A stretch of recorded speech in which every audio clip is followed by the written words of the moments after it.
This is a practical guide to online privacy and cybersecurity in 2026.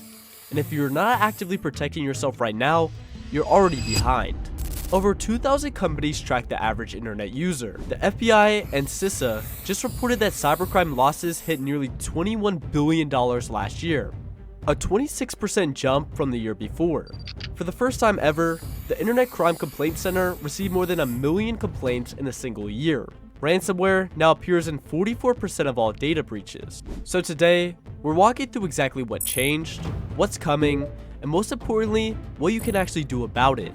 This is your practical guide to online privacy and cybersecurity in 2026. Let's start with why 2026 feels different.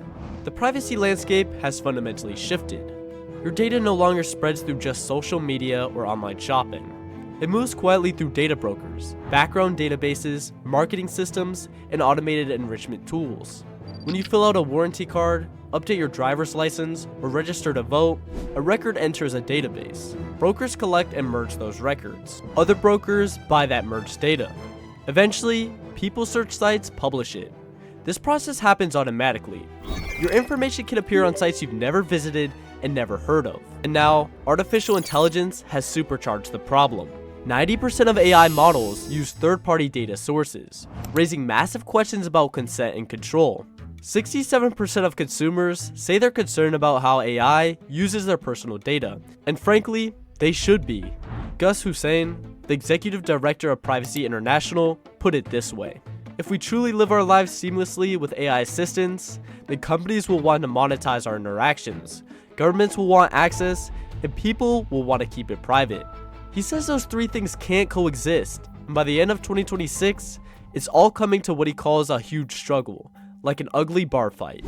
AI surveillance in 2026 doesn't just track you through cookies anymore. It tracks you through behavior and device signals. Browser fingerprinting has become a bigger threat than your IP address. Cities are deploying facial recognition and behavior analytics in public spaces. The Brookings Institution has warned that as AI surveillance grows, individual freedom diminishes and the risk of government and corporate overreach rise. Now here's the good news. The legal landscape is finally catching up. As of 2026, privacy laws exist in around 144 countries. 20 US states now have comprehensive privacy laws in effect. On January 1st of this year, Indiana, Kentucky, and Rhode Island joined the list. California launched its Delete Act platform, letting consumers send deletion requests through a single portal. Connecticut added neural data to its list of sensitive categories. And on August 2nd, the EU AI Act reaches full enforcement. But the United States still doesn't have a federal comprehensive consumer data privacy law, so the responsibility falls largely on you.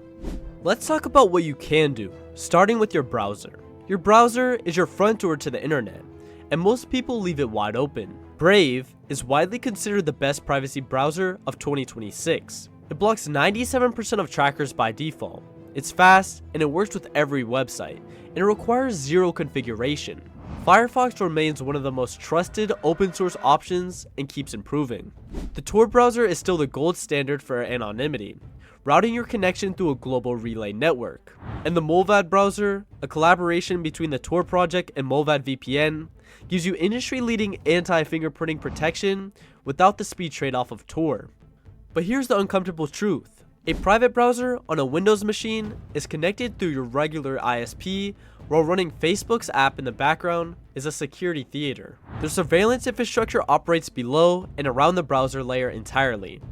Real privacy requires a layered approach. That brings us to VPNs. A VPN encrypts your traffic and hides your location.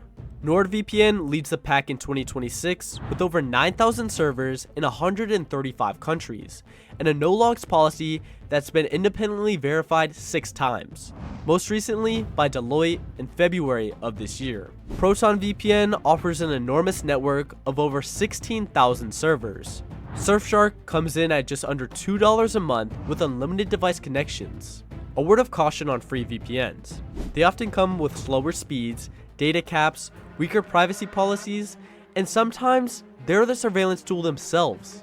Next, passwords. Or rather, the death of passwords. 2026 is the tipping point for passkeys. 48% of the top 100 websites now support them. 69% of consumers hold at least one passkey, up from 39% just 2 years ago.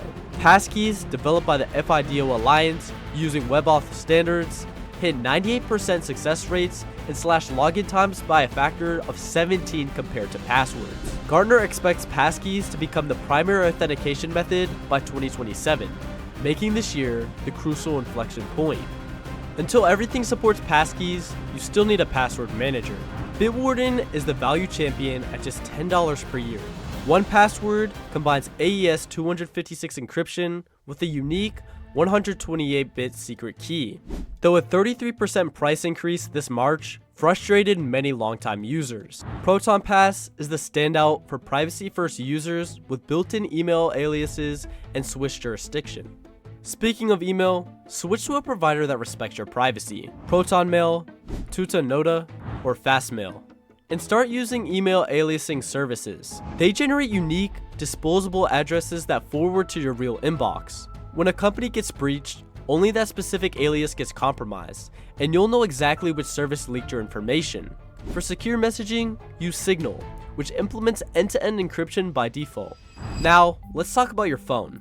Mobile apps are surveillance tools disguised as convenience. They can request access to your contacts, location, camera, microphone, and files. They run in the background, tracking behavior even when you're not using them. The app model is, by default, a privacy trap. Audit your permissions. Delete what you don't use. Use guest checkout instead of creating accounts when shopping online. Provide the minimal information required. Social media deserves its own conversation. The major risks in 2026 include behavioral tracking across the web through pixel technology, cross-platform data sharing between affiliated platforms like Meta sharing data across Facebook, Instagram, and WhatsApp, and third-party data brokers purchasing platform data. Set your accounts to private. And remember this, social engineers mine public profiles to craft personalized scams. Your child's school name becomes, "There's an incident at Lincoln Elementary." Your vacation photos signal your home is empty. Your pet's name is probably your password recovery answer. Finally, tackle data brokers. Removing your data from broker sites is one of the highest impact privacy actions you can take. California's registry alone sits at over 545 registered data brokers, and that's just one state. Services like Incogni, Delete Me, and PrivacyBee automate this process. But understand, this requires ongoing maintenance, because brokers reacquire your data over time. Some services promise complete erasure. That's not how the internet works. Public records will always exist. What you're aiming for is sustainable control and reduced visibility, not total disappearance. Here's your action checklist. Install a privacy-focused browser, set up a VPN, switch to a password manager, and enable passkeys on your most critical accounts, starting with email and financial services. Audit your apps and delete unused accounts. Use email aliases for new signups. Set social media to private, and start the data broker removal process. Organizations still take an average of 204 days to detect a breach and 73 days to contain it. That means your data can be exposed for nearly a year before anyone notices. Digital privacy isn't a one-time project. It's an ongoing practice. The tools exist, the laws are catching up, but the responsibility in 2026, more than ever, starts with you.